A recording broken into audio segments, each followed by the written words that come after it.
So Andrew's initial point about Islam he was making many months ago before he officially went loud with his conversion. I knew about his thoughts and the way his heart was leaning for a very long time. And Andrew made a very good point, a very strong point. And his point about Islam was this. He said, if you walk around a Catholic country, a country like Italy, and you insult Jesus Christ, or if you walk around England and you insult Jesus Christ, you could say offensive things about him. You could tell an English person or an Italian, here you go, say something bad about Jesus Christ or your God. Here's some money. Will you do that? And people would do that largely as a whole. And also saying bad things about, Jesus Christ and their God. Nobody would face any repercussions. You could walk around the street freely saying these slanderous things, which is very rude and very impolite, and nobody would do anything about it. However, in the Muslim world, you see where I'm going here, such example is simply unthinkable. A Muslim would never insult his own prophet. He'd never insult his own God. And that too, if you were in a Muslim country or even in the presence of Muslim people and you were to insult their God or their prophet, they would be absolutely furious. Someone might even punch you in the face. And that's very fair enough. But what Andrew failed to mention, which is a point that I think I'm going to raise right here, is there are people in the world who will punch you in the face if you insult Jesus Christ and if you insult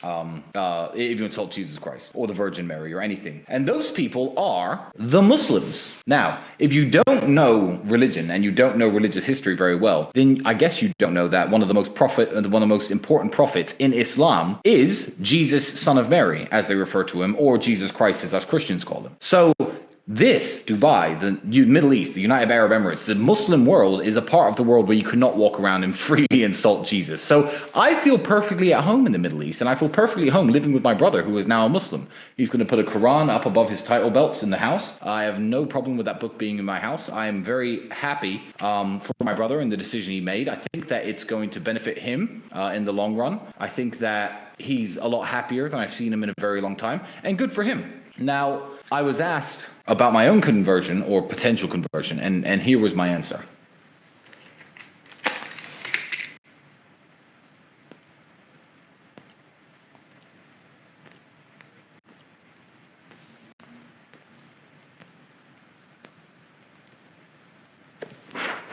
My answer was very simple. Some idiot, actually, here in the Middle East, some British guy, said to me, oh yeah, if you convert to Islam, that'd be really beneficial to you and it would help you out in lots of ways. And I explained to him, I said, that's not how conversion works, my friend. And if I were to live in the Middle East, although living as a Christian, even if it was more difficult, which it's not because it's a very free, open country with freedom of religion, I would not convert for the reason of getting any kind of material or social benefit. I don't think that's how conversion works. I don't even think you choose to convert, no more than you choose to believe that the sky is blue or that the ocean's filled with water. I believe that conversion is something that happens to you. Now, I've been doing a lot of reading. A lot of people in Dubai have gifted me some wonderful books, The Miracles of the Prophet Muhammad and so on. And I enjoy reading this material. Conversion isn't something that I plan to do because I don't believe it's something people plan to do. I believe it's something that naturally happens to people and something that, you don't choose, because you don't choose to change your mind. You don't choose to change your mind. Your mind just naturally changes as you're persuaded. So as for a personal conversion, I will say no, that's probably not coming.